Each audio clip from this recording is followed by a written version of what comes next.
Bring Rex on. Look at this. This is the man, the legend, not a myth, not at all. Rex Bear League Project. Rex, good to have you here, man. Hey, it's great to see you. How you doing? I'm doing good. You know, we've had a few conversations, and we're going to talk about a lot of stuff here today. But first, let me just say hello to some folks. Make sure we've got some great folks in here. Dude, this is so good to see everyone showing up. Look at this. We've got Best Damn Podcast. He's going to be here as well. Sarah C. Going to be an awesome show. Yes, it is. Tracy Invernizzi, of course, the greatest moderator in the world. And look at this. Oh, it's great to have owl eyes, isn't it? Yes, it is. Good to see everybody. Hey, and you know who else here? If you don't subscribe to this guy, if you like First Amendment audits, delete laws, this guy is seriously the best First Amendment auditor out there. He's awesome. So, hey, man, it's really, really good to see you. What's going on? What's going on your side of things? And then I'll tell you what's going on my side of things. And then we'll jump into the subject. Yeah. So, just got back from Idaho a few days ago. Went out there 3 times, and there's a place out there in the marshlands that if you look at it from satellites, you can see what appears to be geoglyphs on the ground. Yeah. And it's in a marshland that has so many mosquitoes. Unless you're fully protected from mosquitoes, you're going to get just eaten alive. I saw that video. Oh, that was crazy. Oh, you could see the millions of mosquitoes. Oh, I've been in places like that. I grew up in northern British Columbia, Canada, so I've been in some serious marsh, and especially once you start walking through it, you just send the millions of them into the sky. Yeah. And so I went with shorts and a t-shirt, right? I think I was wearing this Beavis and Butthead t-shirt actually when I went out there. And I haven't washed it yet. It's been like 2 weeks, right? No, I'm just joking. But so anyway, we're out there and we find these earthworks, and then we get some incredible aerial footage, and we see these canals and we see these icons, and clearly they wouldn't have built these things in the conditions that they were in when we were there. There would be no reason to. There's plenty of water. There is no reason to build these geoglyphs in the swamp that you can see from the air that represent certain things. Like they had a bunny on the east side. You would have these essentially what looks like a plus symbol of a pool, right? Like a pond. And then to the east, you'll see a rabbit. To the west, it's corn. To the north, it appears to be like a prairie dog or a squirrel or some type of rodent. And to the south, we can't really make out what it is, but it's over 6 miles radius. And you can see over a dozen of them from the air. And I went out there. We got some just crisp, incredible aerial footage. Took over 1,000 mosquito bites, drove over 1,000 miles, spent over $1,000, all in the name of science. And that was the third time I went out there, man. The first 2 times there was still snow on the ground, so I wasn't able to get out there. So actually I drove almost 5,000 miles just for this quick aerial footage and 20 minutes worth of footage being on scene. We're going to go back out there and measure it and stuff. But we estimate that it could be, we need to find out when exactly the weather patterns changed, because there's canals there. So it appears that they made a canal system and they were paying homage to their gods and to the creators and to the sky gods, the star beings, by putting these things in the ground that you could see from the air. And it could also have something to do with rituals, which we absolutely believe it does, and maybe even astral projection, where they could see it through their mind somehow. But regardless, they're there. We documented it. And if we can find out when the weather changed, and if the weather was to get, the water was to dry up and they needed these pools and these canals, maybe it was 6,000 years ago and they abandoned it maybe 1,500 years ago. So then that leads to the question, where did they go? And if they're advanced enough to build these irrigation systems and mounds with effigies you can see from space, they're pretty advanced. Yeah. Well, maybe you can get a drone and take a look at it through LiDAR. So you can cut through the grime and get around LiDAR. Because that's how they've gone through the jungles right down here. In fact, they just discovered a whole new pyramid civilization, just like Chichen Itza and Teotihuacan. They've just discovered a whole new one. So they're all over down here in Mexico. And that's where I'm at, by the way. I'm in Mexico. Nice. Yeah. Very nice. So Viva Mexico. yeah, and we got a couple of rooms open. People are looking to actually, we got quite a few rooms open. We're helping people that want to be expats, and so we're finding houses to rent down here, and then helping them rent those things. And so it's if you're not on this side of the border, it's really really hard. We're also helping people get dental work and all of that stuff, since you have English speaking and people that know the dentists and all that and all their procedures. And I had them done. I'm a satisfied customer down here. So Nice. yeah, so yeah, it's incredible though. Being down here is a completely different deal. And on October 4th, is it October 4th or 14th? It's the solar eclipse coming up. Oh man, I gotta get my Yeah, but no, but you got to understand that that's the four corners. It crosses perfectly over the four corners, right by you. Okay, now here's the crazy part. I'm going to be at the four corners, but there's a legend about the four corners, because I'm going to a different four corners. I'm going to the four corners here in Mexico. Ah, nice. So this four corners here in Mexico is legendary here in Mexico. It's old, ancient. They call it a portal. It's the most spiritual location that they've ever talked about here in Mexico. And it is completely run by the area is completely run by one of the most violent cartels ever. And it's out in the middle of nowhere. So opportunities, huh? Well, hey, I did Witness in the Desert. It became, what do you call it? Witness protection program in the desert. Yeah, we went through that. I mean, that was crazy. That was, and people then thought we were nuts, but at the same time, we also realized that anything can happen. Hey, Donut Factory joined the chat. If you guys don't know Donut Factory, Donut, we love you, brother. We love you. Love you, love you. Donut's been on the show with us a few times, and Donut was on my last show. In fact, Rex, that's what the Parasite show was about. So why don't we jump to this? Because you and I were briefly talking, and there's the Lord of the Rings part of this that's going to come up as we go through this. So let me get to the sharing of this screen here, and let's go over here. While you're showing this, real quick, I just wanted to say, while you're showing this, folks, I know there's a few people in the chat that just watched the last podcast that I did that just uploaded. And one of the last things I talked about was the more research I do, the more I feel like Lord of the Rings is a documentary. I said that a couple hours ago, and you didn't hear that. Nope. And now we're talking about Lord of the Rings again. So Matrix. Yeah, total Matrix. We've run into the Matrix every single time, and it's all breaking down. So check this out. So obviously, everybody on your show, all of your viewers and all of my viewers have probably already learned about CERN and the demonic aspects of it. But do we really know the degree of what's going on anymore? Obviously, their logo is quite obviously a 666. But even just delving into this a little bit, and let me, I got to get over here to the other monitor. Believe it or not, it's like 30 feet away, the big screen TV over here that I have to look at. But first, let's just talk about Geneva, Switzerland, where this is at, and list of international organizations that are based in Geneva. Okay, it's very interesting stuff. I mean, everything, you name it, European Broadcasting Association, you name it. But let's just go down and try to find United Nations. The United Nations isn't centralized and headquartered in New York City. That's just a branch of the United Nations. It's headquartered in Geneva, Switzerland. You can see right here, I won't even say it. Look at this, World Intellectual Property, IP organization. World Meteorological Organization, the World Trade Organization, Joint United Nations Programs, HIV and AIDS, United Nations High Commission. I mean, look at all of the different organizations. And you're going to find, hold on, where is it? Did I miss it? Oh, it's down below. Where did it go? Did they remove it by the time I got here? It's WEF is also.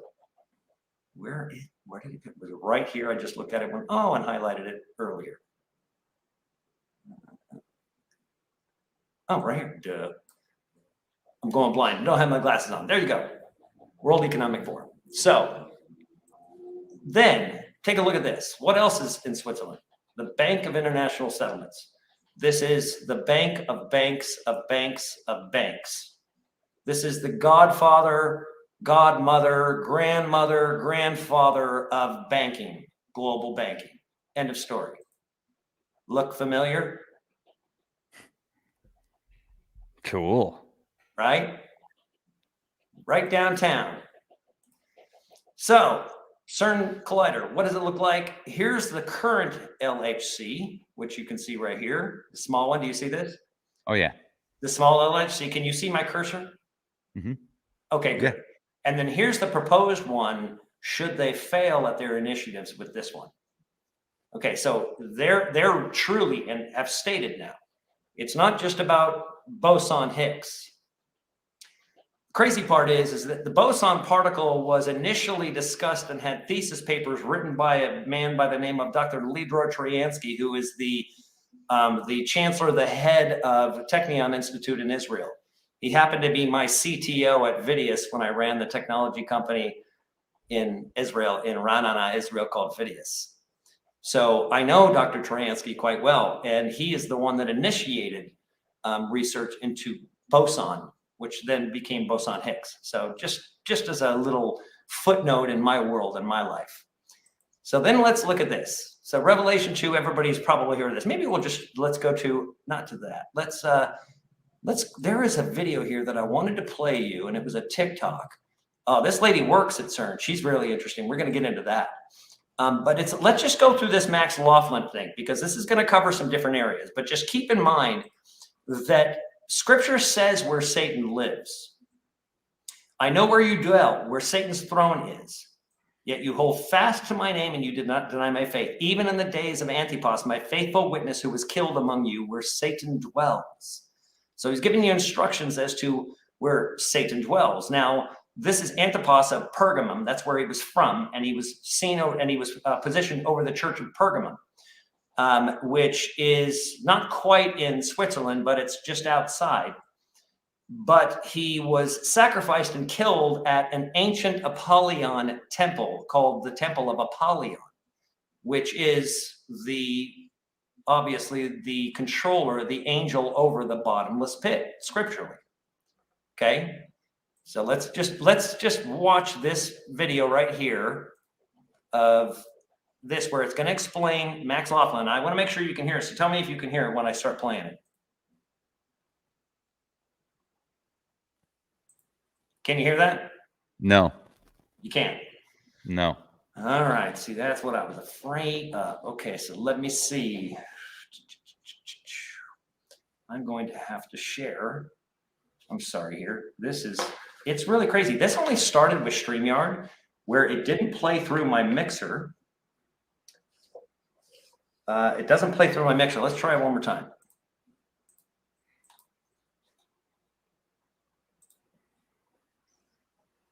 Can you hear it? No. Okay, hold on. I'm gonna try this. Oh, that ain't gonna work either. Hold on. Well, what a pain in the rear when it comes to this audio. So yeah, StreamYard used to just play the audio directly, so I have to jump out of this, and I'm gonna have to share a different screen. So let's just go to the two of us here. Apologize for the delay, folks. But I can't wait for you to get to this, because your thing of Lord of the Rings, we've got to walk through this stuff. And unfortunately, sorry, folks, I'm gonna apologize that I had set up all these tabs and then they went away. So I have like 30 minutes to try to reset up all these tabs and categorize them. So I apologize. I'm going to remove this here and then start sharing a specific tab. I think it's this one here.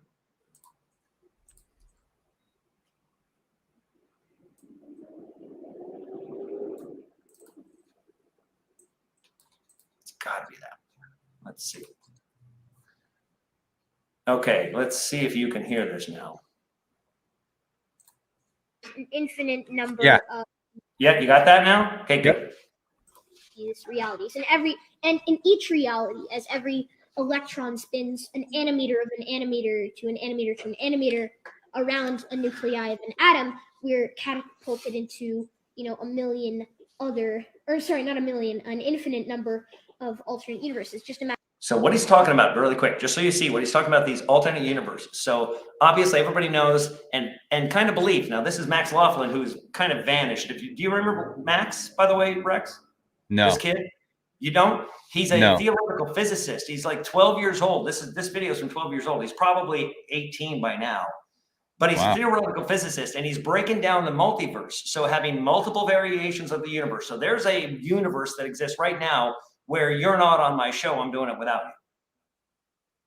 Make sense? And there's a universe where you're doing this show and I'm not. Like there's a variation of every single thing. And that's what he's explaining is the multi-dimensional aspect of our, essentially our simulation. But he's talking about how Cern blows it up every single time they light it up and they collide those particles. And that's the reason for the Mandela effect. So it's really interesting. But this is it's interesting to walk through this because it makes a lot of sense once you go through this video. So when I saw it, I just thought I'd present it and just let you know. I'll go cruise TikTok for you since you don't have to or don't want to. Imagine this is the start of the universe. This is our original timeline, right? But as soon as this starts, we are infinitely catapulted into an infinite number of parallel universes. And somewhere infinity down the line, here's our universe, right? And then we're constantly shifting into alternate universes as we speak. And that expansion of infinite universes is our reality as we know it in time. So therefore, if there are other universes, they're next to ours. And this actually relates to my theory of the Mandela effect and how the particle accelerator altered the weight of one electron and therefore destroyed our universe and shifted us into the universe that's directly next to it. And therefore, things are different in this universe. So you believe that this thing that some people call the Mandela effect is actually real? Oh, it's absolutely real. Can you describe what it is for people who have never heard it before? Sure. So the Mandela effect is the effect of some people thought that Nelson Mandela died at a certain time, and other people remember it as a different time. And this goes for a lot of other things, Star Wars, classic videos, Mirror, Mirror on the Wall. Everybody knows that. Well, if you actually look back to the original film, it's not Mirror, Mirror on the Wall. It's Magic Mirror on the Wall. And some people actually... Which, of course, it's not. It's not. In the reality I grew up in. Right, exactly. And I mean, some people in this reality, I guess, maybe didn't make it from our last reality, I'm thinking. We're still trying to figure out why they don't remember it. And some people do. But anyway, though, that is the Mandela effect, and we are living in an alternate expansion of our universes. Even in my own scientific notes, I've found rewritten signatures and things that are a little bit different from originally what I wrote. So how did that actually happen? Let's take your notebook, or let's take Mirror, Mirror on the Wall, like an old film, animated film. How did it actually change? Well, it never changed. We changed. That means that there's an infinite number of parallel universes. Yeah, it didn't change. We changed. So we moved. We had to actually handle this for ourselves. 1 second. I'm trying to get this back over to here so I can stop sharing and talk to you directly again. So that wasn't the full video of what I wanted to show you. That was the first part of it. But that's the purpose of what they say for the Mandela effect. Now, here's the thing. Stephen Hawking warned that if they lit up the Cern collider, that they would destroy the universe. So it's very likely that they have destroyed some formation of our matrix, of a simulation. And if anybody followed my last video about the parasitic nature of this, you're going to understand that there's a linkage to time and Saturn and everything I talked about with exactly what this is all about with CERN, because what they're doing here is truly, it's not what you think it is. They are literally trying to open up the bottomless pit. And let me go to this piece of it. Let me see if I can get to this. If you haven't seen this, this is the Goddard Tunnel. Let's review this. This is this is through Switzerland, but it is connected to CERN. Tunnel.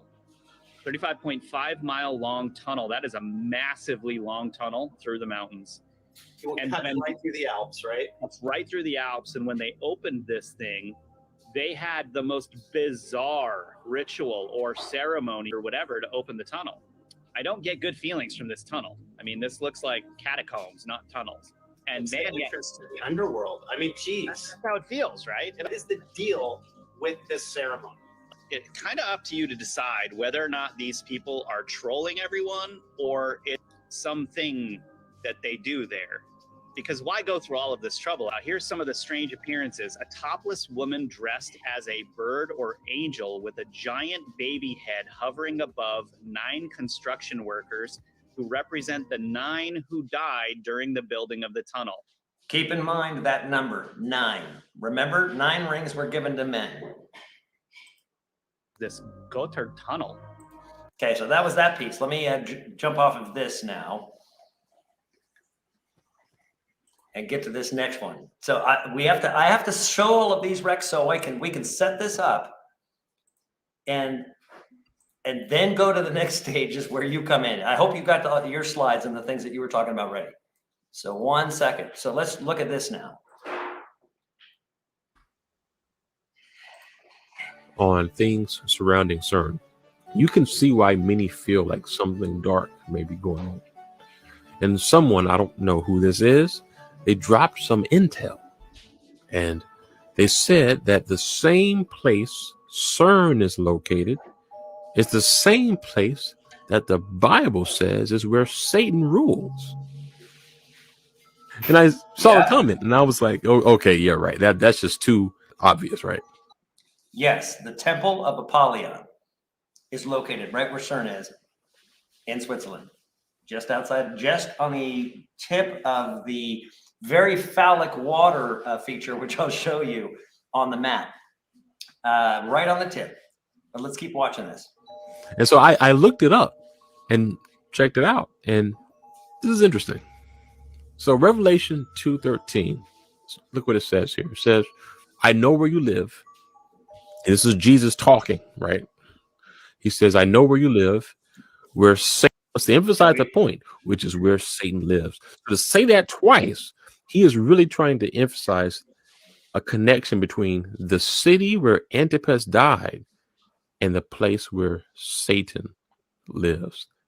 Interesting.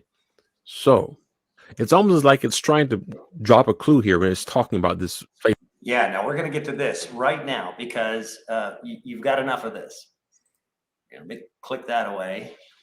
Stop this sharing. Boy, this is real pain. 30 foot away. My other monitor is 30 feet away, so it's a little weird. So here's the thing about this, Rex, is that it all links to it. And there's this giant key that they have to collectively turn on Cern. It's like the key to the bottomless pit spoken of, that the Apollyon has the key to the bottomless pit. Now, think about this. They've said they're trying to reach dark matter. They've said they're trying to create black holes, and apparently they've created portals. And I'm going to show you some of those videos here in a minute. It's so weird. I can't see this stuff from the other see if I can bring it up. But here's the thing, what I'm talking about.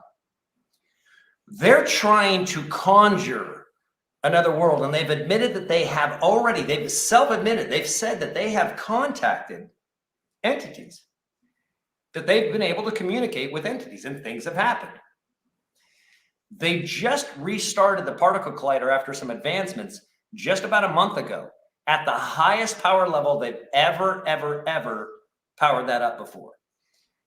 And people, there's a portal, and I'm going to try to show it if I can bring it up on this screen, if I can see it. There's a black portal that people videoed all over the highway. They pulled off. It's a big black hole right above Geneva. And they said that they saw thousands of orbs coming in through it. Now, do you remember the scene in Avengers when the portal's open and all the aliens are coming down? That's literally what they're describing was coming out. Except guess what these alien craft were? They weren't like these demon things. They were little tiny orbs. Thousands and thousands and thousands of them. Now, what are we seeing? All of these orbs all over the place. That's becoming part of this thing. Plus, you have this massive disclosure with right? This huge with evidence, showing evidence that we have this craft, that there are literally. I mean, I don't know whether you saw that, Rex. Have you seen that press release, that 2.5 hour Dr. Stephen Greer Oh, I did a video on it yesterday. I didn't watch all of it. I watched about half of it, and I'm going to watch the rest of it. But what I did see was great because he talks about 121 disclosed craft that have been recovered, pilots in the craft, and I think 145 sites that are considered like black sites. So yeah, it was very, very interesting. Yeah, there's some that was really, really interesting. So, and getting into that, and then thinking about this black hole that just recently, this portal hole that they've recorded above Geneva after they had lit this thing up higher than they've ever lit it up before. You've got all these distractions going on around the world. Obviously, I mean, look at the condition of just everything. It's like, where do you begin? Right? We're talking about this is the greatest distraction video ever. Otherwise, it would just be focused on the complete destruction of the planet right now. In every system. But what's taking place here is they are opening up this bottomless pit. And I'm telling you right now, and this is where I want to get into this with you, Rex, because this is where this is going to really make the difference.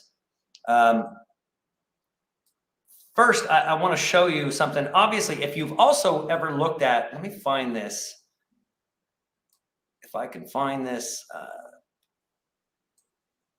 Anthony Patch also, by the way, does a great video on YouTube. Just type Anthony Patch Cern. And he basically talks about the Cern is opening up the bottomless pit, that's their intention. So let me just show this as well. Obviously, you know what this is, right? And this is the major symbol at Cern. Okay, yeah, this is Shiva, a statue Lord Shiva. Yeah, Shiva, Lord Shiva. It's the destroyer. Shiva is the destroyer of worlds, right? Oh yeah. And so basically physicists are saying that this is also messing with time, and Saturn controls time. Saturn is Chronos, right? Saturn controls our time. Saturn is the false idea that there is time, which creates that false idea that there is time. But here's where this is really kind of linked. And this is why I want to try to figure this out. 1 second. Let me just show you. I'm sorry, all of my tabs just went cuckoo. Okay, so I can probably do this. I'll just do the window instead, and that way I can scroll through these tabs a little bit easier and find it. Make it a little bit easier. So it's not that one, not that one, not that one, not that one. Oh, this lady. So this is really important for you to see. But what she says, and I'm not going to play this thing because I want to skip ahead to get to the really important part where we can actually have this discussion. We understand what's going on there, but there are 9 particle colliders that work with this one. So there are 9 lesser rings, and they all collide different types of particles and different types of waves. But there is one ring that collects them all, that rules them all. One ring to rule them all. So here's the portal. Let me just show you this, the portal that opens up. I'm not going to have the audio. But this is the picture. It's taken by people all over the place. You see the people are stopped all over the road with this hole over Switzerland. Okay, so there was that.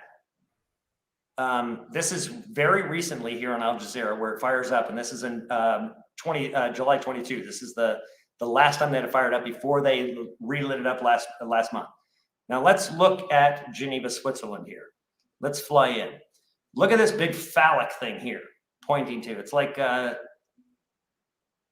going into Geneva. And here is Cern right here. So your 24-mile track is in here, right over here. This is literally sitting right on top of Appolyon'S temple.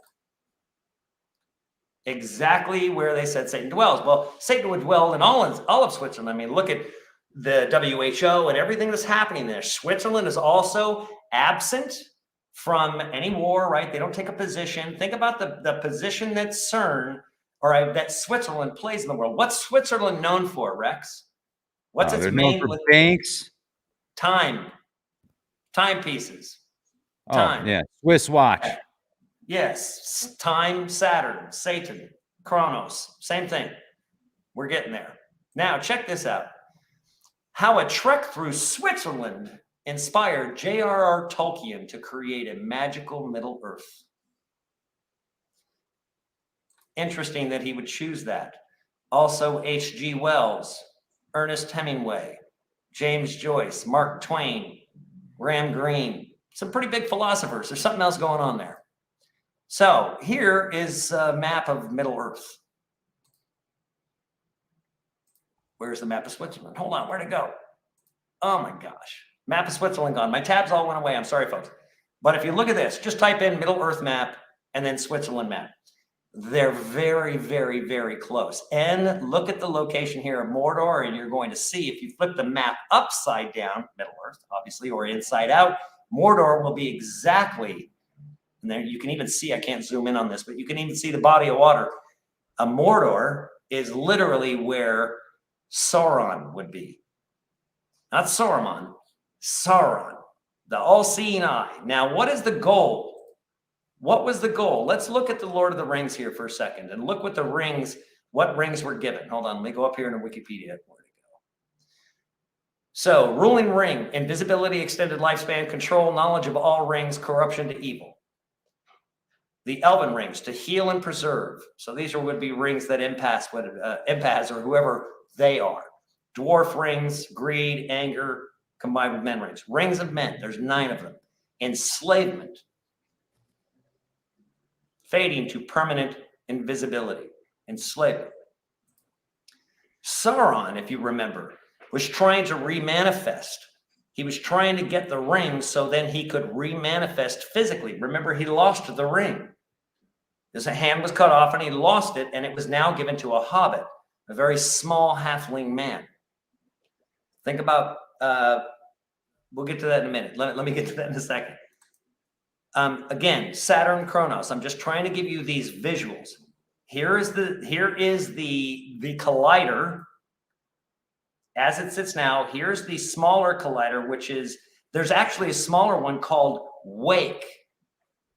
And it creates a wake form amongst all of them. There's far more going on here. So with that said, I want to bring this up to you, Rex, because Lord of the Rings, here's the thing is what I found with this, is that Lord of the Rings is essentially the story of Middle Earth, Cern, and what's going on right now. If you remember the big hole in the ground, right? The big hole where the trees were being thrown in. Well, Revelation says that the bottomless pit, that the beasts that come out of the bottomless pit, remember all the orc that comes out of the bottomless pit? There's demons that come out. What do they feed? How are they creating and breeding those demons? They're chopping down trees. Well, it says that these demons won't chop down trees. But Lord of the Rings tells you that they weren't trees. I am not a tree. I am an ent. Right? I'm an entity. And like I've said, going back to ancient, chopping up the soul, the ancient Egyptian theology about chopping up the starfish, and that's like in the souls, is that all of these souls become other creatures. They're all attached. That's why we have soul mates. We're one of our souls is tantamount to millions of men. So one person can't save millions of people because you're all of the same exact soul. That's how powerful your soul is that can be broken up into this system. And that's what the Egyptians show by having the starfish on the walls. And that's exactly what this is. They're cutting down these trees, which are ents. They're not trees. They're throwing them into that pit, and they're breeding millions of these warmongering demons that are led by a single demon, but also overseen by a white wizard, an evil white wizard in Saruman, not Sauron, right? So then you've got Gandalf, who is the opposite of that. So that entire world is exactly the underworld of what they're trying to open up, and they're actually doing it. These demons are. You know how many people have said that these crafts are demonic, that the Greys, I mean, even Dr. Stephen Greer said the Greys are demonic. So, I mean, we're starting to witness the results of this happening in our face. And the story of J.R.R. Tolkien going there and seeing this and understanding what it was an enchanted world, but the level of evil, the level that he had seen, because he sat with C.S. Lewis in the Red Lion pub in England for months and months and years discussing these theologies. And then it wasn't until he went to Switzerland and come to find out, he went specifically to Switzerland because he knew that that's where Satan dwelled. And so he began to investigate these things and see then what they were even building. Lord of the Rings is a spiritual battle of exactly what's taking place right now. Everybody needs to rewatch that again and understand that the Hobbit is inside of you. That's your little Christ character, the character that doesn't want to be a part of this world, that just wants to be alone, left alone and eat his vegetables, not kill anything. He just wants to have some of his brew that he's made and smoke some weed with Gandalf and enjoy his friends and party. That's the Hobbit. And the Hobbit is essentially what I would say is that Christ character in you that has to go to the mountain and destroy that ring in Mordor. But Mordor itself, remanifesting that son of a whatever he is. I'm monetized now. Hey, by the way, I got monetized today, Rex. I'm impressed. First time in 5 years they monetized me today. I don't know what it'll mean, but we'll see. We'll see how long. Well, how keep long it, nurture it, I'll try. I need to be able to eat some burritos. I can live very, very efficiently here, but I definitely require everybody's support at this point. But hopefully we'll get this going. But Rex, you had said to me about Lord of the Rings when you first started. Now we've covered this, but when you said to me, you said, I just said that Lord of the Rings was taking place right now, and you just did this video not an hour ago, and I have not seen it. So that's where the Matrix has got us, because we were going to have this conversation. I'm sorry I got a little bit discombobulated because all my tabs went away before our show, and we started early. So, but I just wanted to hear from you on that, because when you started to talk about it, dude, it was so amazing. I was like, whoa. Well, I was taking notes while you were talking, and I was doing some research while you were talking, because several months ago, I put together a presentation with Pastor Paul Begley, because he was doing something on Cern. And so I had a bunch of different slides to present. And with the Mandela effect, there's so many things that are really difficult to explain. For example, remember when there were $10 million checks being handed out? They're going door to door and they're knocking on the door like, you won $10 million, the Publishers Clearinghouse. And Ed McMahon, remember that? Yeah. Do you remember that? Oh yeah, well, totally. Go show me now where the video footage is of it, because it doesn't exist. So yeah, can't find it. I remember that. Millions of people remember that, but it didn't happen. So that's really odd. Now, like the whole Mandela thing, clearly the media can come out and say somebody died, and they can put a date on that might be wrong. They could put a date on it that might be right. So that itself, there's ways you could say, well, the media was wrong when they put it out there. But when you get into certain things that we all remember happened, and then we're told that they didn't happen, that's a pretty freaking big deal, man. And so like the whole CERN thing, that brilliant. And he explained it brilliantly. I had never heard him before. Some of the things that I have done with my own research are, I would say, similar. And I don't know if I can do like a screen share. Is there a way to let me see if I can do that. Is that possible to do a screen share? Yeah, you can. Yeah, as soon as you do, I just have to authorize it. Okay, let's see if I can share screen here. It'll say present down there in the middle bottom. Because I've got, Chrome tab, window. Here we go. This one right here. Boom. Take a look at this. So can you see the guy with a black shirt on that's yep, there he is. This is the guy that I think has something to do with the Mandela effect, in the sense that he came up with the formula. When you look at this formula, I'm not a physicist. You could look at this formula and decode this better than I can, but there's something in this formula that they brag about in different CERN videos. And when this happened, there was said, because I'm happy. Losing you a little bit there, Rex. I'm not sure whether that's on my end. Can you see that showing it on the screen? Yeah, I'm showing it, but you were breaking up. Your voice was breaking up. I wasn't sure whether it was on my end or your end. I mean, dude, it's the Matrix. So I don't know. It's a great question. But if you can see this guy right now, he's like, hey, we are happy at CERN. We are happy. And he's got this formula on his shirt again. And notice Bond 1. And notice below that it says Mandela. Interesting. Is this just a way for publicity to get people to log on and be like, oh, what are they doing in CERN, man? That's pretty cool. They're gotta be doing the Bond Mandela effect, man. Or are they telling us something? Are they giving us clues that they actually changed something with CERN, pushing these particles together so much power together that it's literally destroying dimensions and merging dimensions from the amount of power at a finite point? And then if you look at some of the ancient Hindu Hold on a second. If you look at some of the ancient Hindu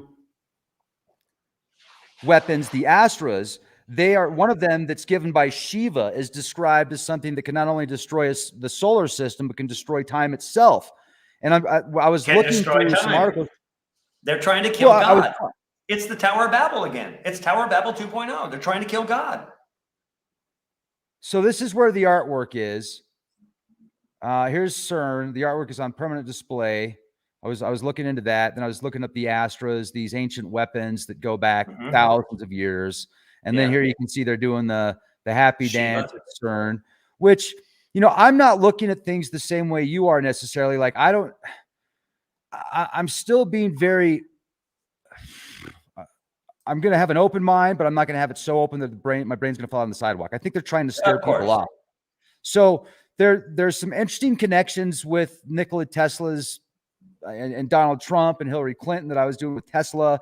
And I'm wondering if they were able to get some of these technologies somehow and incorporated at CERN. I don't know. But then here is another screenshot that I took. Notice 32 and 33. Of course, those numbers are always out there. And then player 1, player 2. This is all in that video where I'm happy and they're singing at CERN. You know, I'm so happy. I think they changed something, and it actually might have prevented the destruction of the planet. I think they might have saved the planet by doing this somehow, but in doing so, it's going to cause a multitude of other effects. And one of the things that they might have had to agree to is, okay, well, this entity is so powerful. It's like, yeah, I've saved the world before and I'll do it again. But if I'm going to do it, you're going to open up this portal and we're going to let in certain entities hang out here. Because before it was just your domain, but not anymore. You guys messed up enough. It's our turn. We're coming in. It's your fault. And they're like, okay, all right, you're right. So like there's these different quantum realms that they're showing in here. But I'm just so fascinated with this one right here. We are happy at CERN. We are happy at CERN. Let's see what else we got. Then I was getting into the quantum computers and Gordy Rose. This guy's brilliant. He's also kind of like, well, you want to summon up some demons with quantum computers? That sounds interesting. Well, yeah, we're going to tap into some stuff that, you know, we don't know what we're tapping into. We're going to make stuff that's like kind of like aliens. I said, okay, fine, go for it. Might be very interesting. So they're doing some weird things with CERN. They're definitely okay. Let me back on some of these notes I wrote. Appolyon'S temple, ancient power site. It's got to be an ancient power site. There's something going on there. Switzerland, Saturn, Satan, Kronos, Shamash. There's a strong possibility that Saturn at one point was an activated star, and it was much larger, and it was actually the star that we would look at in the heavens. And there was a different atmosphere and there was a different environment, which allowed for these massive dinosaurs to grow. And now we don't have the same type of environment. We don't have the same weather. I mean, you can read about this stuff in the ancient Sumerian tablets. It talked about a time when there was one season, and then something happened that changed the seasons. Something happened that created this. What am I looking for? Oh, scarcity.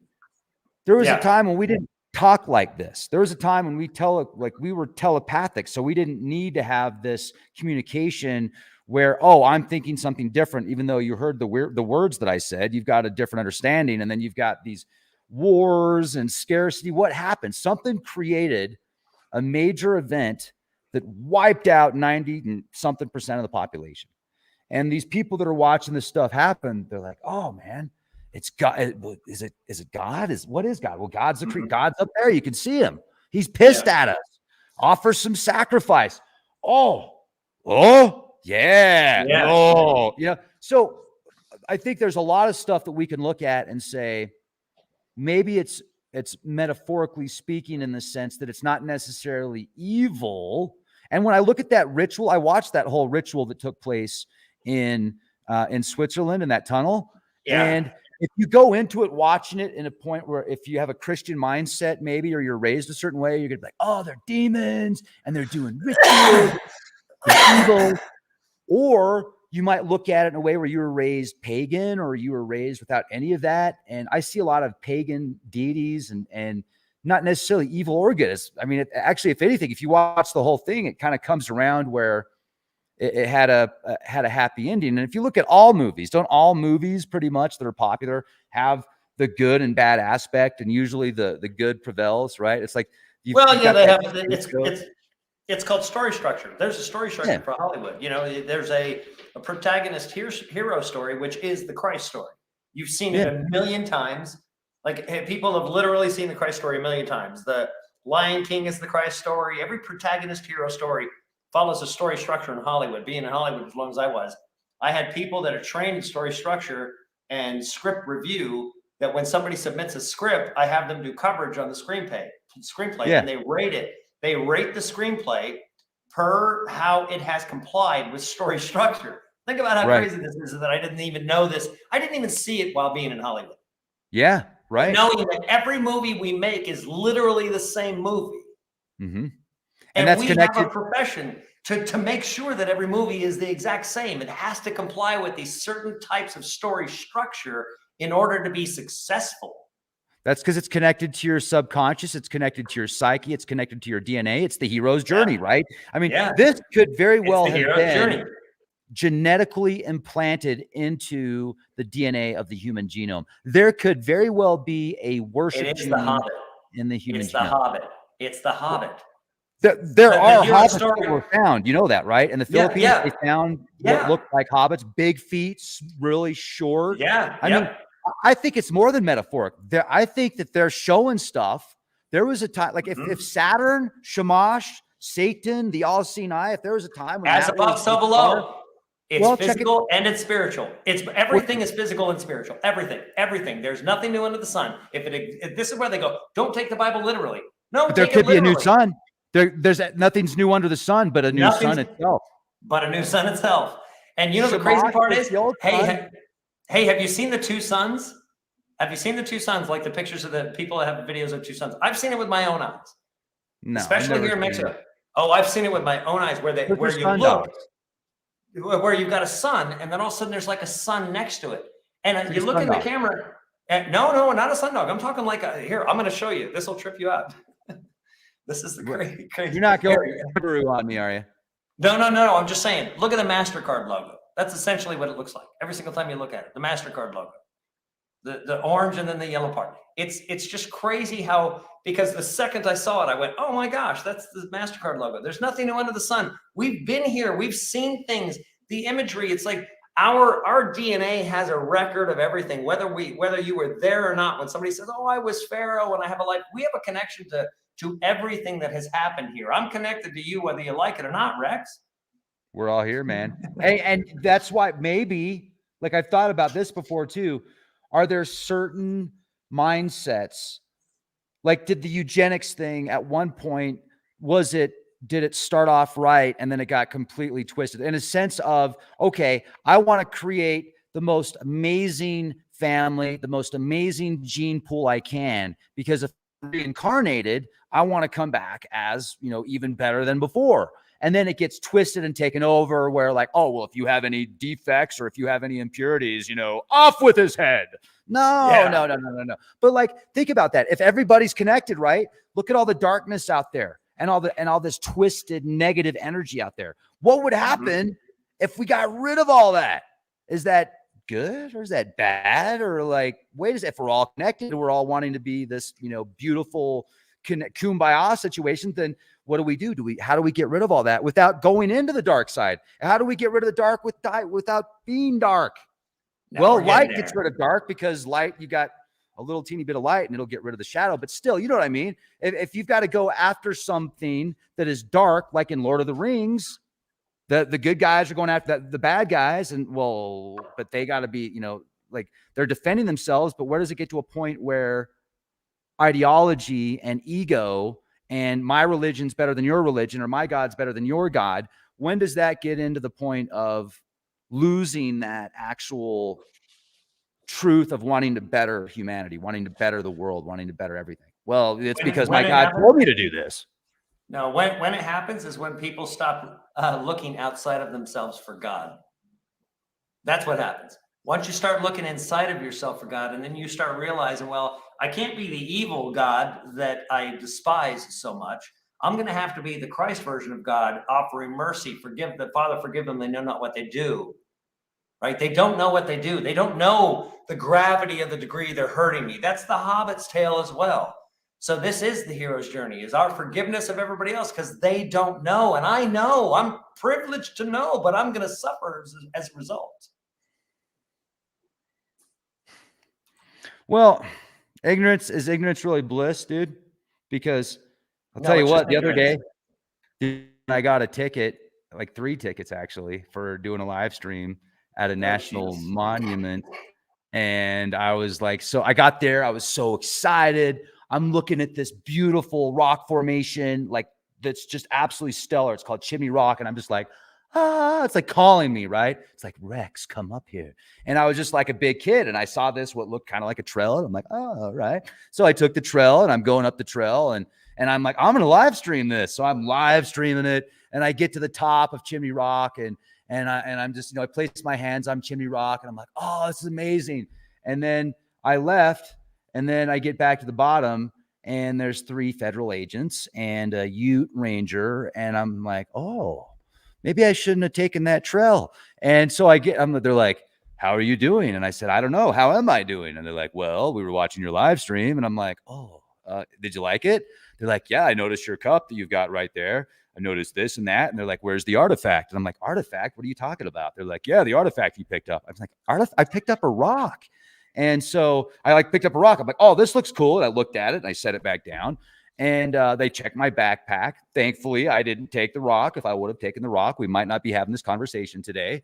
Yeah, folks, do not take, seriously, don't even pick up a rock. Don't go off trail. If you're going to go to a national monument, look online to see what the rules and regulations are. That way you don't end up like I did. And it was an interesting experience. But anyway, I got 3 tickets and it's because I was ignorant.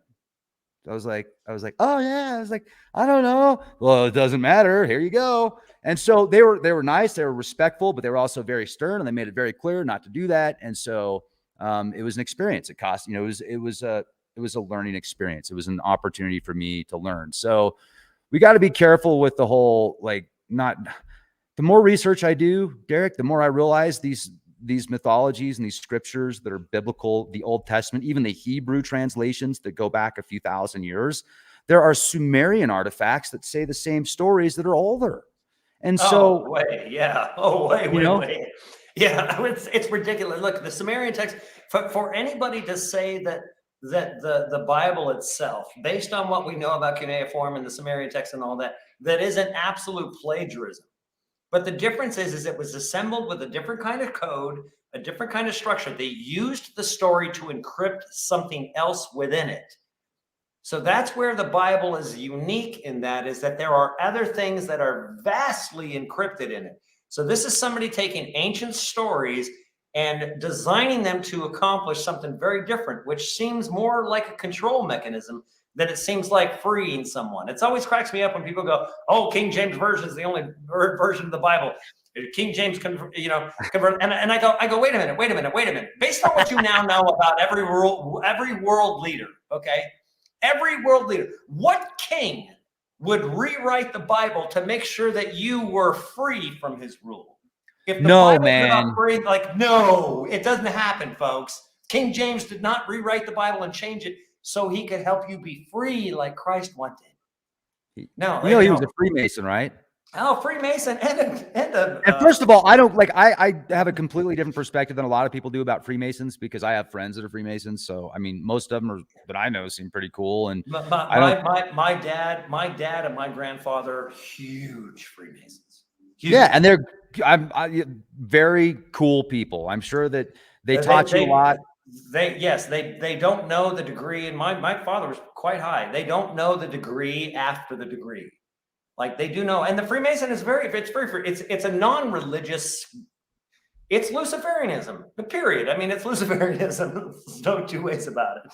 Well, I mean, and that's the whole thing too, this whole Luciferianism thing. Like when we're talking about verbiage, what is Luciferianism to you? Because it might be something completely different to me. And when I studied the Venus connection and the Luciferian aspect, the only thing that I was like, one thing that I found was Lucifer in the religious aspects is also considered the morning star and the Eastern morning star. So the Eastern star, Ishtar, Eastern star is Venus.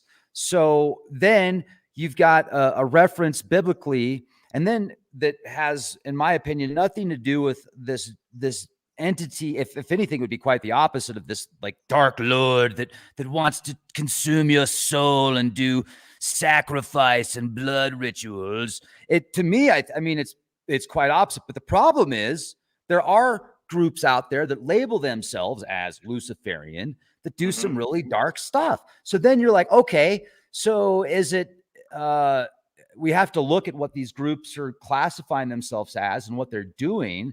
But then did they actually twist the verbiage?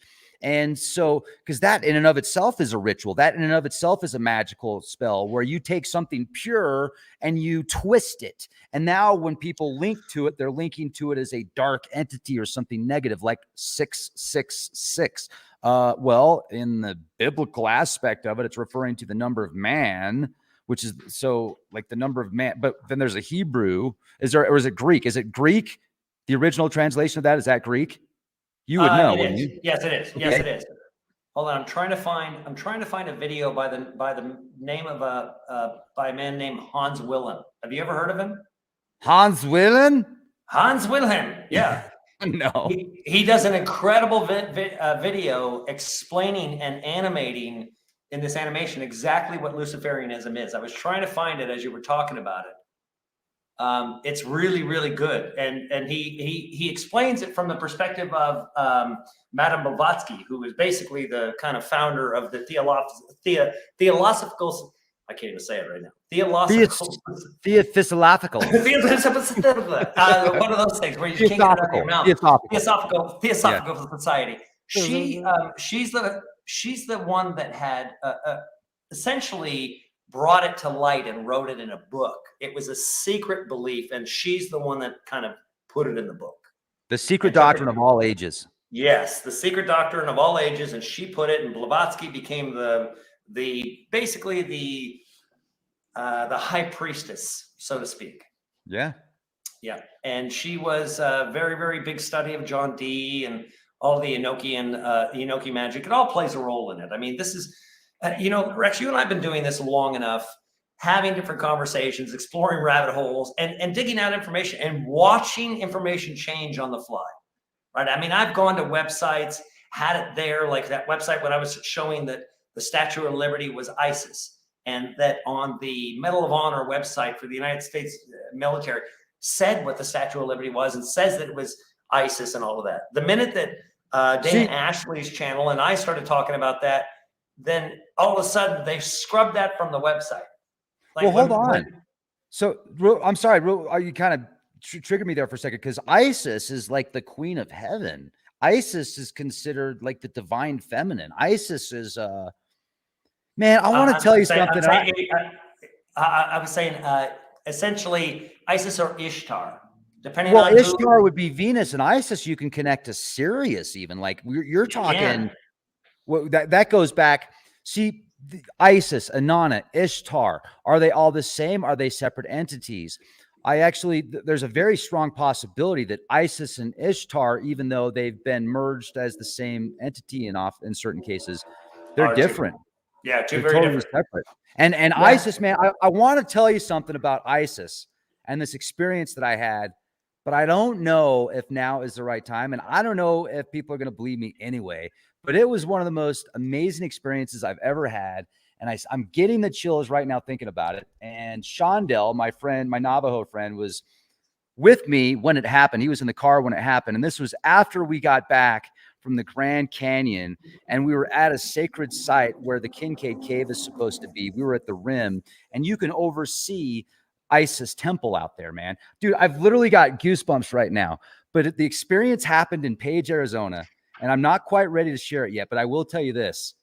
ISIS is very real. And ISIS is amazing. There is no like if she wanted to man, I'm telling you, chills. I got the chills just thinking about it. So yeah, ISIS is not what, and even if you look at that organization that came out that the media labeled as ISIS, do you notice how they twisted that again? That's dark magic. That is dark ecstasy. They took something pure. They took the Queen of Heaven and twisted it into this organization that's going out terrorizing. And it's I actually thought that they renamed it for a different reason because symbolism is very important, obviously, to them. And Right. so it was the beginning of the destruction or the fleecing of the dollar, because it was the beginning of the end of the dollar. The wars signified it. So ISIS signified that. ISIS was basically, if you took ISIS and took the take the slashes and move them over the S's, and it's $2 signs. Yeah. Yeah. Oh, okay. I get that. But I mean, like the original, like if you go back to the root, think about it. ISIS, what is the that? root. Totally. Is, absolutely. Is. Yeah. And remember, I Clinton, am what is the what male is- aspect, right? Yeah. And remember then what is Clinton to be said? the feminine. Remember what Clinton said during his deposition with what the big stickler was? Mm-mm. When he said it depends on what is. Oh, There are no mistakes in this stuff. Okay. It depends on what is. This is the president saying it depends on what you mean is.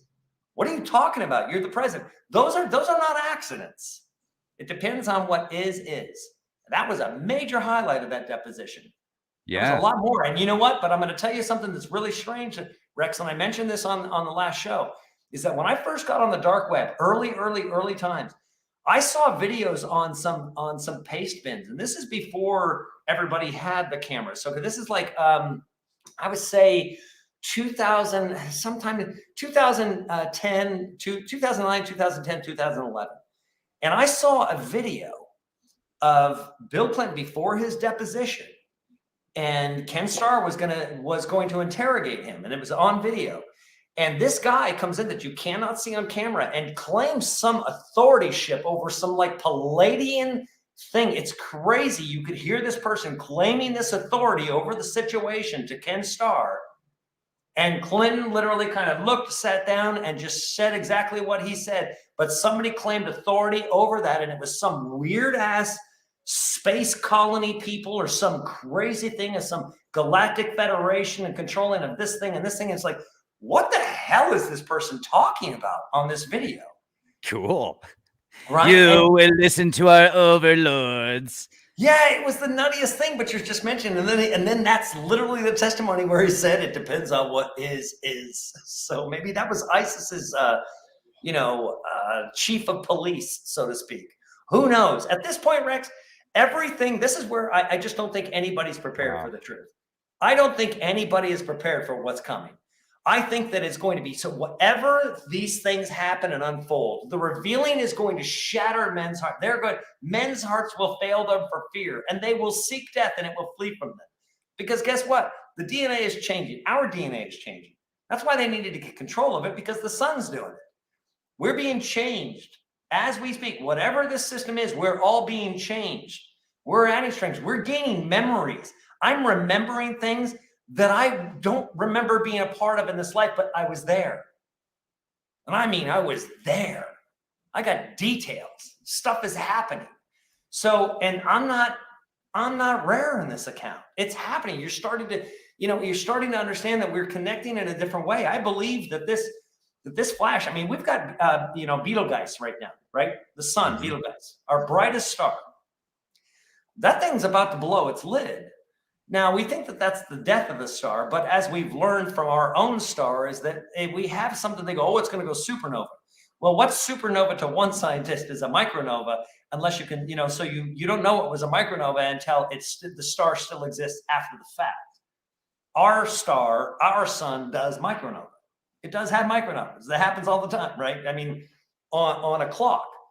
That's going to happen. So, but what that flash is from Betelgeuse. They say that thing will be this massive, bright star in our sky for a year.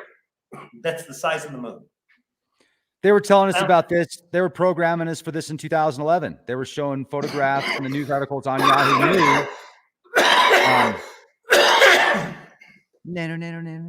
They were showing photographs of Star Wars and the two suns. Yahoo News, 2012, 2011.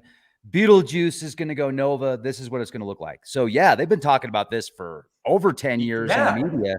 And it's interesting because that, to me, if we go back and we look at these megaliths and we look at these dinosaurs and we look at these just massive plants and the megafauna and how huge it was compared to now, the environment would have to be completely different, right? So there's a very strong possibility that once again, Shamash was named the star back then. It was named Shamash. The new star is named Utu. U-T-U. U2. U2, bro. But so Shamash, and then there's like Shamash Saturn connection. So Shamash is also when going to Kronos. Imagine like Kronos consumes his children to stay youthful, right? In the mythology. Well, guess what? The James Webb Telescope just captured a star consuming its nearby planets. And if you look at Greek mythology, the planets were the gods. Kronos was Saturn. Before Saturn, if Saturn was Shamash, the star at that time, it gets close to Zeus, which is Jupiter. They start to battle, like you start to see this interaction between planets in the heavens, and you call them the gods.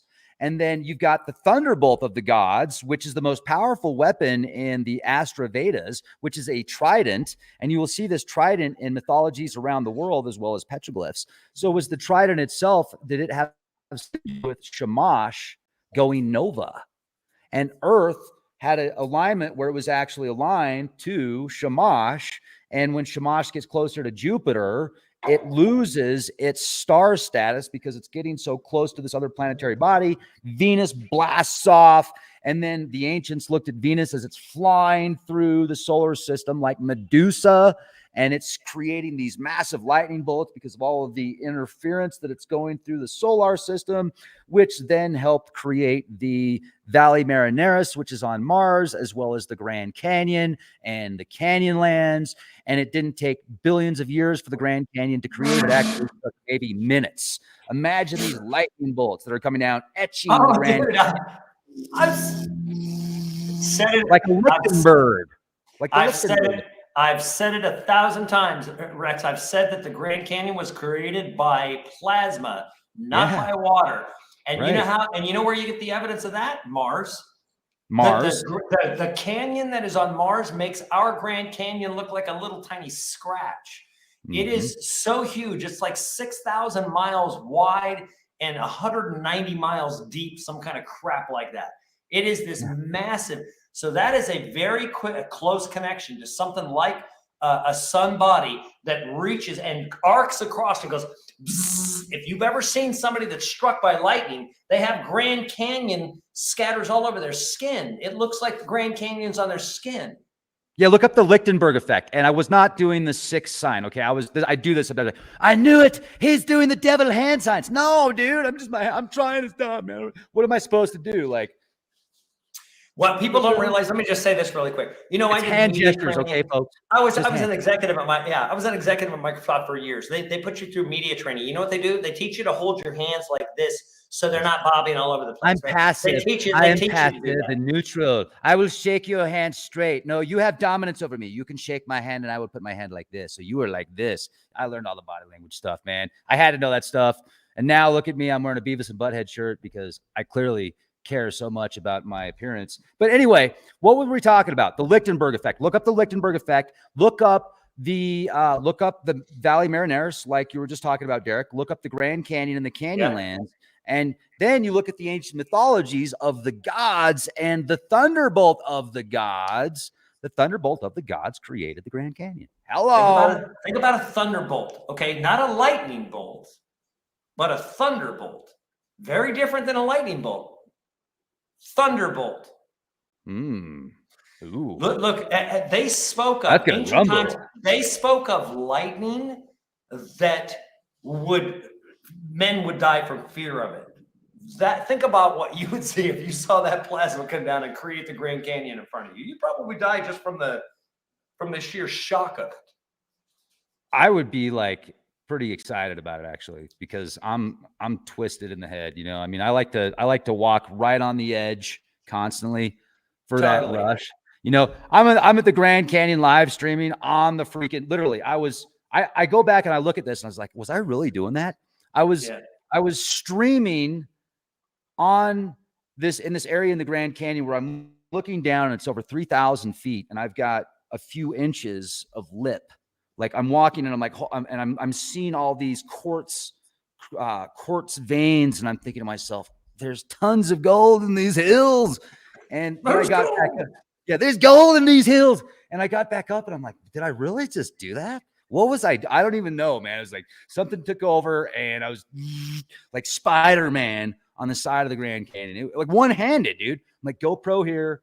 And then I watched these videos where like, that guy's an idiot. He was a foot away from that edge. I'm like, gosh, I'm a super idiot because I was like hanging on the edge and something just takes over me, dude. I don't know. I can't explain it. I'll blame it on the Anunnaki. I've watched you. You get a little bit crazy. I did all that when I was younger, right? You've got a little bit. I've got a few years on you, so you'll slow down. You'll slow down a bit when you get to my age. No, don't say that, man. Just a little, not much. Just a little, not much. I mean, hey, look, you already saw I went into the face of 65 federal agents with automatic weapons and full tactical gear coming to shoot us all at in Monument Valley. They were cool though, right? They were cool. And the one guy knew me. Remember that? Remember that? Yeah. He's like, oh, but he said it was his wife that watched the program. He's like, I know you. Oh, yeah, my wife watches your program. I'm like, oh, your wife. Okay. I shook his hand. I was thinking to myself, you're the guy that's watching my shows. But I didn't say that. But I was thinking, nice guy. I was like, that's what this whole thing's about.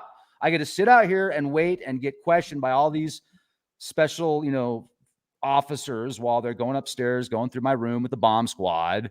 And then after they go through our rooms, then they have me go up there and get my stuff. And they had me open the door while they were behind me with a plastic shield, plastic, like probably polyurethane, super strong shield that was see-through. I'm like, you open the door, Rex. We'll stay behind you with the shield. That was interesting. That was interesting. I'm like, all right, I'm just getting my stuff. I mean, thanks, guys. Witness protection program in the desert, man. That was crazy. No, that was crazy. Me neither. That video's still up. If you haven't watched it, folks, go back and watch it. I had to go through the desert and we had feds all over just because we were trying to go into caves and stuff with the family members that were in the Monument Valley. And by the way, talk about another plasma strike. That place, do you know what the byproduct of a plasma strike is? Uranium. And guess what are in all those caves all over Monument Valley that only the Navajo could. Yeah, now of course not. No. It's nowhere. They don't want you going into those caves because it's nothing but uranium. And guess what? They want you to think that it's dangerous and that you're going to die. That's why they had the natives, the Navajo, that would go in. They were like, oh no, they must have built up something against the uranium poisoning. No, it's kind of like liquid. It's kind of like liquid mercury that they've told you that liquid mercury is dangerous and not to touch it, not to hold it. That's a complete lie. Well, dude, there are so many properties to it. Uranium's bad. And let me tell you something. A lot of these native reservations are put next to uranium mines, and the amount of uranium that leaches into the water. Yeah. Dude, I'm telling you what, there's bad drinking. There's a lot of people that are drinking on the reservation, but not to the point if you look at some of the liver problems and kidney problems, organ problems. Oh, yeah, no, it definitely has an impact. There's no question about it. Big impact. No, big impact. But I think it's an imbalance of metals in something because it didn't necessarily have before. In the same way that we're learning more about mercury. Here's what I'm saying is, Rex, I'm starting to learn that everything we thought was true is a lie. Everything, if we were told that something was poisonous and deadly and not to touch it, it's probably not. If we were told that it's safe, it's probably going to kill us. I'm convinced that these people have been trying to kill us and slow us down forever because look at the amount of poisons and crap in our food. And we're starting to find out that the things that we were told were poisonous aren't so poisonous. Well, I don't know if I'd agree with that, but I mean, I know what you're saying. Like, they're like, okay, exercise is bad for you. What we're going to do instead is we're going to hook you up to a machine and you're going to have a virtual reality pod, just basically usurp up all the chemicals. That's going to be good for you. Yeah, they want us to GMO, good for you. It's going to save the world. Fluoride, good for you. Save the world. They have approved. I know. I said they were going to do that this year. I said it. Yeah. I know. I'm excited. I am actually, Derek, you're tripping out about this, but I'm excited. Do you know why? Because think about it. You've got artificial intelligence. that people are so scared of. But aren't we the original artificial intelligence? And then you're going to have people that are going to plug into these things. And then guess what happens when you have a storm? What happens if you have one lightning storm and you're like, I mean, maybe you're around a little too much static electricity. Maybe you walk under an x-ray machine when you go to get your, you're going onto the plane and you got to go through the naked body scanners. And then all of a sudden, pop. I mean, like, I'm not really worried about it, dude. I think there's going to be people out there that are going to take it and they're going to be like, why did I do this? And then there's going to be other people out there that are going to get new ones every 6 months. But there's technologies that are coming out right now that will compete with implants that you don't have to implant in your brain. They're like earplugs and headphones and eyeglasses and stuff, because the wireless capabilities are great. And I'll tell you, if I could hook up wirelessly to a machine and then unplug, and then I'm like, okay, I want to become a billionaire today. How do I become a billionaire today? And it's like, today you will do this, and then all of a sudden I'm a billionaire. Sign me up. Let's go. I want to save the world. I want some Rex, money. You know what? See, I'm going to have to. So look, if this whole world gets collapsed and I've got to come back here as another person to save somebody just so I can save you from the crap that they put you in, they're going to put you back in this matrix. I'm going to have to come back to rescue your ass again. I'm not taking an implant. No, they're not implanting anything in my brain. But if I can put in a little headset, like if it's, what I mean by that is implant, no. Wearable, yeah. And that's going to be the future, because there's going to be those out there that are going to implant into stuff. And there's going to be people out there that are going to say, no, look, I can go out and I can buy this device that's about the same price and I can take it off. I don't have to be plugged in. If I want to have it record my dreams, then I'll just put it on while I'm dreaming, but I don't have to have it plugged into my head 24/7. There's a company out right now that actually I was thinking about investing into, because they're doing like, I'm getting these, and I'm not going to say what the name of the company is. I don't even know, but I saw something where there's these new. You're not muting, just so you know. You didn't mute yourself, but I can. Sorry. Okay, that's okay. No, my God, no, I'm not. I muted myself.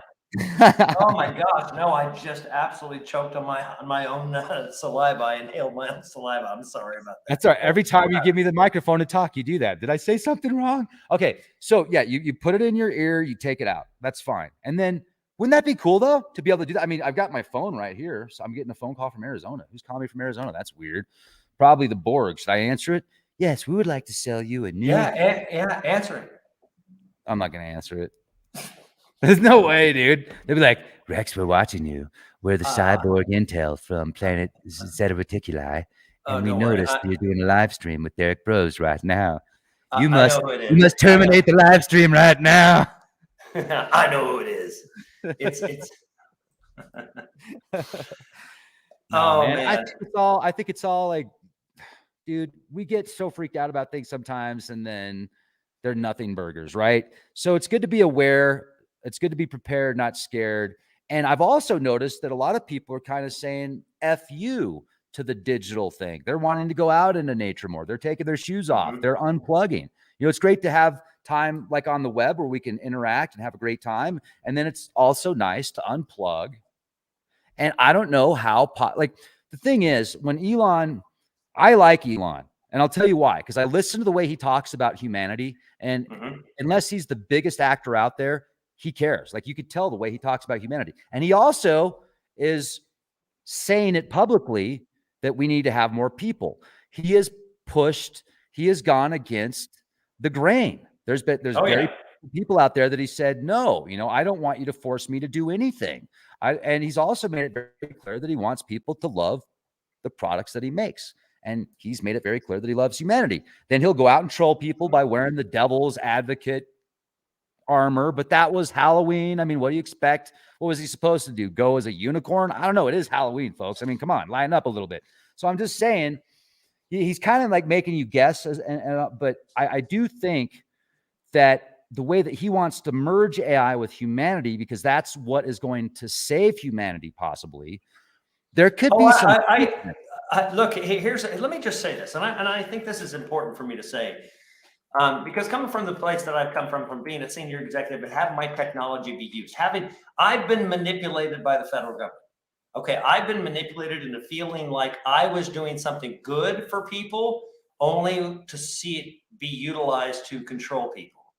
And it's no different than the movie Real Science, if you remember that, right? Val Kilmer, he's MIT, and this young kid goes, and they end up making this laser because they're just all ecstatic and they think it's going to help humanity. And it turns out it's an assassination weapon. Right. So your technology gets used for something nefarious. So here's the whole thing. Believe me, I mean, I think the Elon's also, I mean, look, he said himself that he thought that the WEF was an unelected body making decisions on behalf of the world and they need to go away. But then he hires this major person that's a huge executive for the WEF.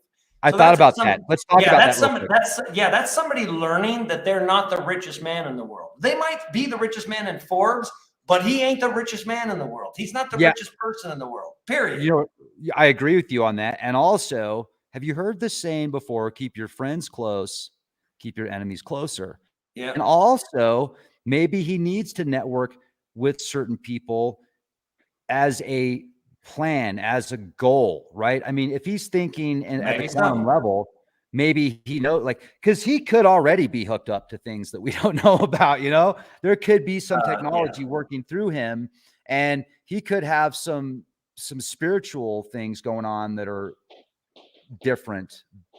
And if you look at the date, I would like to get his star chart and see like his real true star chart and see exactly when and where he was born, because that would say a lot about who he is and what he is capable of, as well as what he's already showed us. But we need a William Wallace. I mean, we need Flash. Believe me, look, don't get me wrong. Great. Don't get me wrong. I mean, Elon, I've said this a number of times. I mean, I'm suspect. I mean, I made a video, Elon Musk, son of Lucifer, ? Right? I mean, I went through a lot of stuff in that video. But that doesn't necessarily mean that he's a bad guy.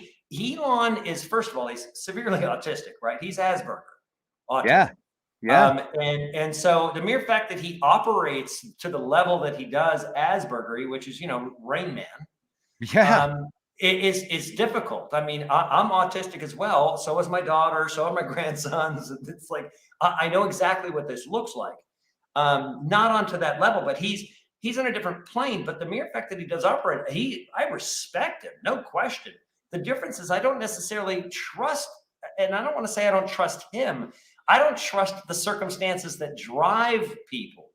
And this is kind of like, to me, from a scriptural standpoint, where Christ said, it says, Christ entreated no man because he knows what's within them, right? So he knows what's in them. He knows they're going to go a certain way, and it's going to go the way of the world. They're going to go that way. They're going to go that way. So he didn't entreat any of them because he knew he couldn't trust them to be perfectly in line with where he was, because he was so separated from everybody else. That's why he didn't have friends. I mean, he had apostles, but he didn't have friends. So he had a girlfriend.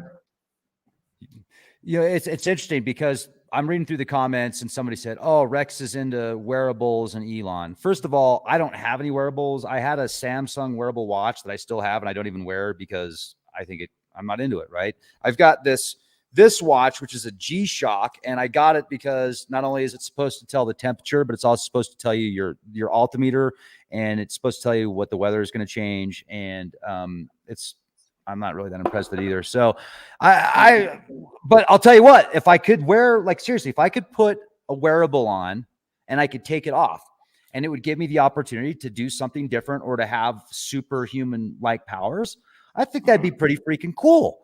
But I'm not going to inject something into my brain. Hell no. And you know what?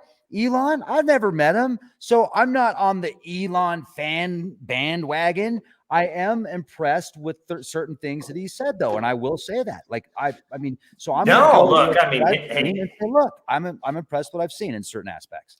Yeah, and you know what? I'm telling you right now, we're talking on a platform that is fading. Okay, right now we're on a platform that is from a visibility standpoint, time spent, it's fading for people like us, this conversation. That's all on Twitter right now. I'm far more active on Twitter. I'm active on Twitter 10 hours a day, bringing up lots of different things. So if anybody is really interested in what's going on, there's a lot learned. And my Twitter's I've been gaining about 100 and 150 followers on Twitter every single day for the past, couple months. Man, maybe you could help me out a little bit, because it's a whole different world. On Twitter are not that great, but I just typically post like my video posts, right?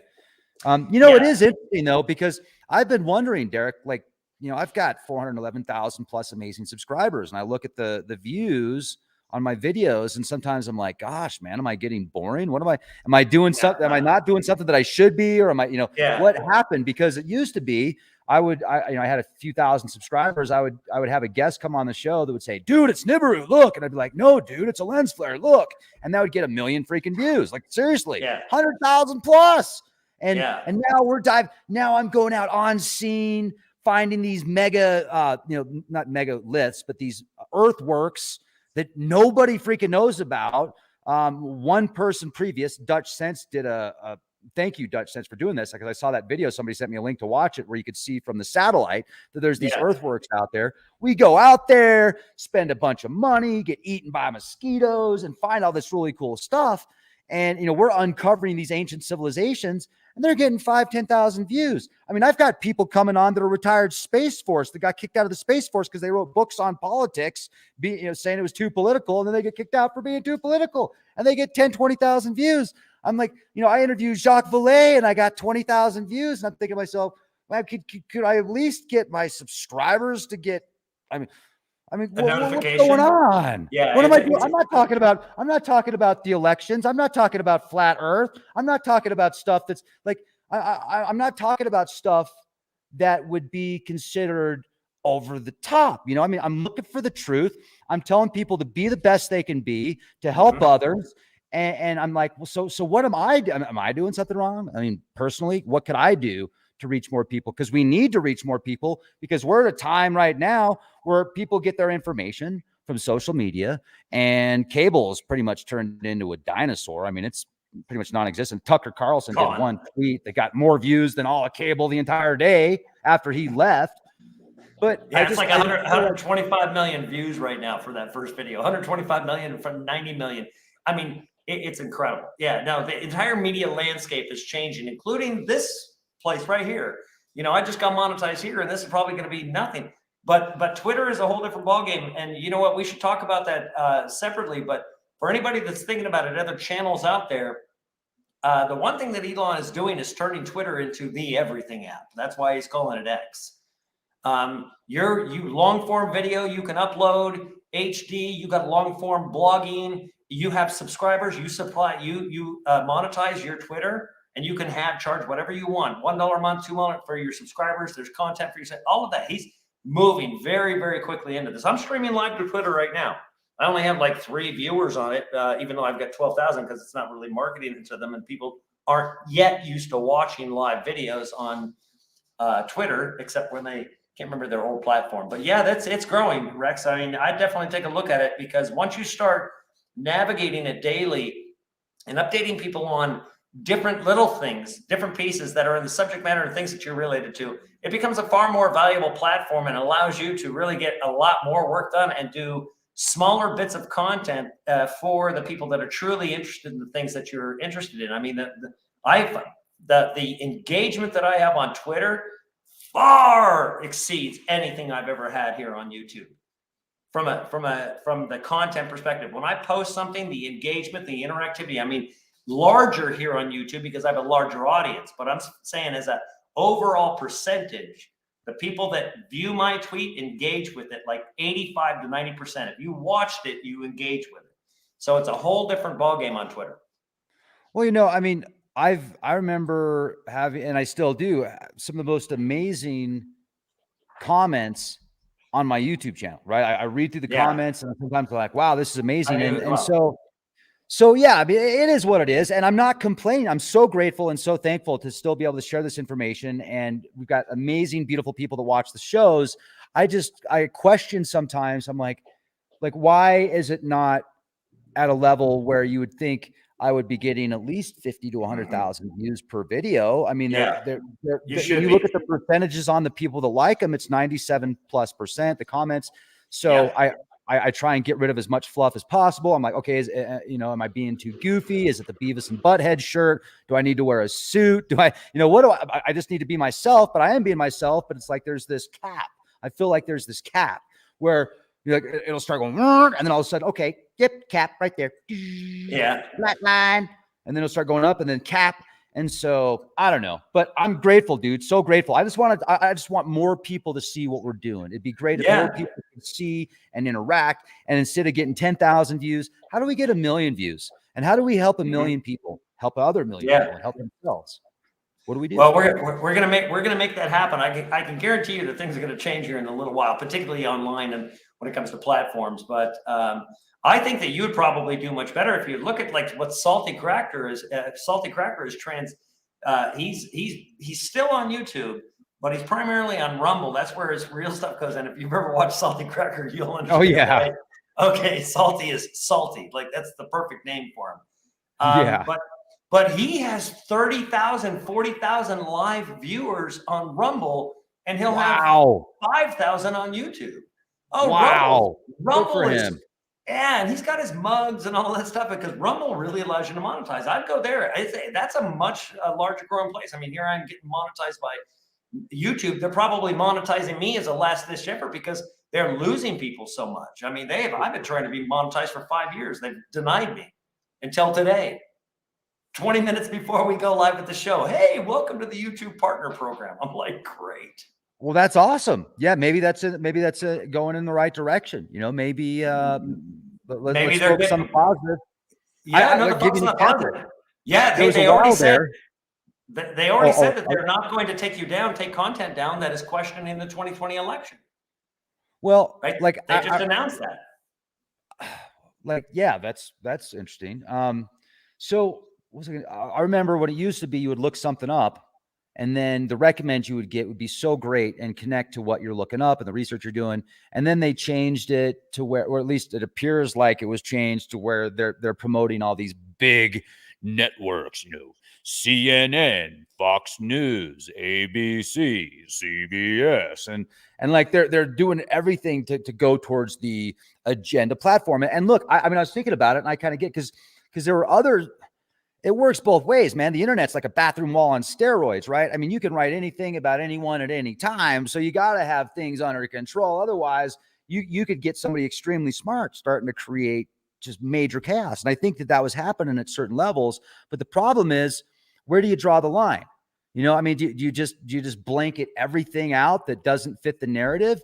Or do you have to really allow a freedom of speech platform that, as long as that freedom of speech isn't going to start going after people or public figures, you know, keeping it in line, you obviously got to have rules. I mean, I remember, I'm all about freedom, brother. You know, I'm like, I'm a number 5 life path. Number 5 is alive. I'm all about freedom. And I remember I was talking to this earlier when I was in my like late teens. I was talking to this hippie dude, and I was like, yeah, man, freedom's awesome. All about freedom. He's like, well, yeah, dude, but if you had complete freedom, you'd have psychopaths out there doing, you know, being very graphic. He said certain things that we'll leave off of this platform. And I was like, oh yeah, man, you're right. Pass me the joint, you know. But I was thinking, it was a really deep thought. So where do you draw the line where you have an open platform? And my gosh, man, look at how quick certain people grew. And so you just got to have the best of the best in algorithms and the best of the best in people that are going to be at the top levels, in my opinion. If you have a platform that is so big that it will change. I mean, it changes civilizations. I mean, these are the kind of platforms that change people, that change future generations. So it's a big task. That's why they work so hard to get control over the narrative over them, right? We're talking the government overreach over the past, you know, years has been outstanding on all these platforms because we do change people's consciousness, Rex. We do actually help people wake up. We do. Trust me, they don't like us. We're the last people. They want to be able to control the narrative. They don't want us entering into somebody's mind that they can be free of somebody else's narrative. That's the last thing they want. They want to be able to control. That's what the entire media was designed for. It's just, it is what it is. But that's what we have to battle against. But that's precisely why Christ had to speak in parables. Bro, that's why he had to talk in parables, is so they didn't censor him and didn't cancel him. And they ultimately did by putting a crown of thorns on his head, signifying barbed wire around your mind that you're not allowed to think outside of how we tell you to. That's what the crown of thorns is. That's the crown of thorns. Ooh, that's deep. That's deep, man. Derek, I have to get ready for another podcast. So let's finish this up, or at least on like I've No. Yeah, minutes. you can jump off and I can close off if you got to go. But man, we'll do this again. We've got other things we need to talk about because you've got some stuff that is happening that you're also working on. We're gonna come back together again sooner than later. Nice. Absolutely, man. And thanks for the brainstorm session. This was an awesome think tank session. And, you know, I just want to leave you all with this. Have an open mind, but don't have it so open that your brain falls out on the sidewalk. Your mind has to be open to work like a parachute. It's always good to give somebody the benefit of the doubt, but if they keep, you know, obviously making mistakes, then you know for where to take it. You know, judge people by their actions, but always, in my opinion, it's good to give people the benefit of the doubt. So thank you, everybody, for listening to my rants, and thank you for subscribing to my channel. And if you have any recommendations or if there's anything that's on your mind, feel free to leave the comments on my YouTube channel, which is youtube.com/ClandestineTimeLord. I was looking at the amount of money that I put into the website. So we've had these live streams free on the website, which I have to pay exuberant amounts of money for. And I think I'm going to take that off of the website because it's just costing me like literally in the tens of thousands of dollars. And I don't know if I can do live streams on Rumble or something else, right? Or I can do live streams on YouTube, which I do a lot of live streams on YouTube, but I just wanted to make sure that I had a backup option just in case. And so I'm still going to keep the website up, but probably going to take the live streams down there, and I'll be doing more live YouTube and other platforms. So hopefully Twitter. Well, there's easier ways to do those live streams in private ways. We'll talk, Rex. We'll work together. We've got a lot of catching up to do anyways. Cool. All right, man. Well, let's talk soon. And I'm gonna jump for my next show. And much love, brother. Be the change you want to see. You too, brother. Love you much. Good to talk to you. And I'll close out here at the show for everybody else. Rex, hey, go to Leak Project and subscribe to Rex's channel. Go to Leak Project. I don't have my tabs are all closed out now. Go to Leak Project. Search for Leak Project on YouTube. Subscribe, and I'll put Rex's link if I didn't already in the description box. Everybody, if you can. Post his channel in the chat, some of the moderators. I'd appreciate that. And Rex, I love you much. We'll talk to you soon. I'll talk to you as soon as I see you. All right, everybody. So I'm going to go. Let me just close out here for you guys. I love you much. And everything that is going on, just kind of give everybody an update here. I'm in Mexico. I live a great family here in this house. It's incredible. We're putting together some businesses that will sustain us. I'm helping this family have to build some sustainable businesses for their dental, because there's dental here that people can come and get a fraction of the cost. And so we're going to be helping them do that. And that's going to help support this ministry and to grow this. We're rebuilding a lot from here. There's many things going to be taking place. We have some rooms available that if people want to come and live down here and transition, come for a little while, explore it, understand it, go around, drive around Mexico, but have a home base, very cheap, extremely inexpensive rent. So you can connect with me. Find me on Twitter. That's the best way, @WillingWitness on Twitter. Find me on Twitter, DM me. I can accept your DM. I just wanted to say thank you. And let me just say thanks to some people.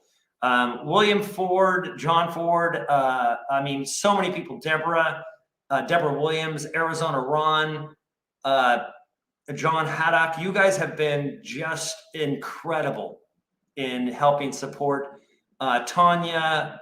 And let me go through some other folks. Beth Neese, you've absolutely saved our hide, saved mine personally, multiple times.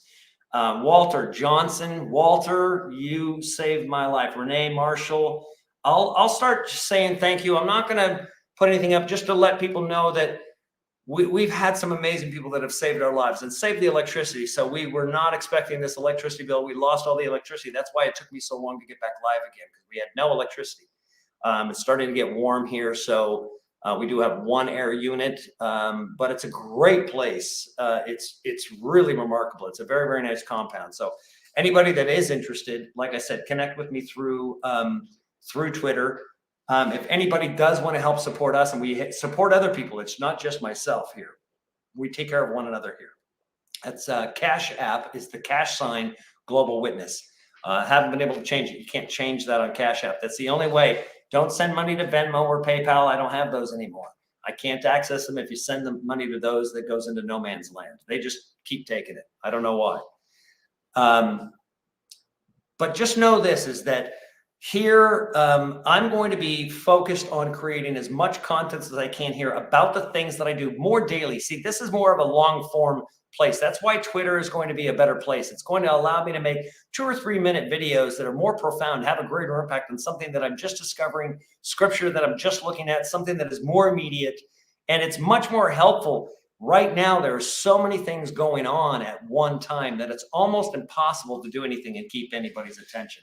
I appreciate it. It says 724 live now. I can't even tell you how grateful I am for all of you and everyone. I love you. And I just hope that all of you right now start forgiving one another, man. You're going to need all of your friends, every person, even the enemies. You're going to need them all, everyone.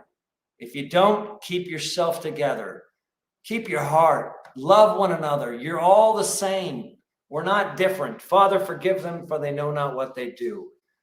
I forgive you. I hope you forgive me. I love you all. And I can't wait to talk to you again, and can't wait to meet some of you, especially down here in Mexico. I can't wait for some of you to come visit. Let's go. Let's do a gathering down here in Mexico. All right. So let's see what time it is. We've got now 4:38. So it's, I would say, they would say it's not evening. So I'll say, buenas tardes, and I'll talk to you soon.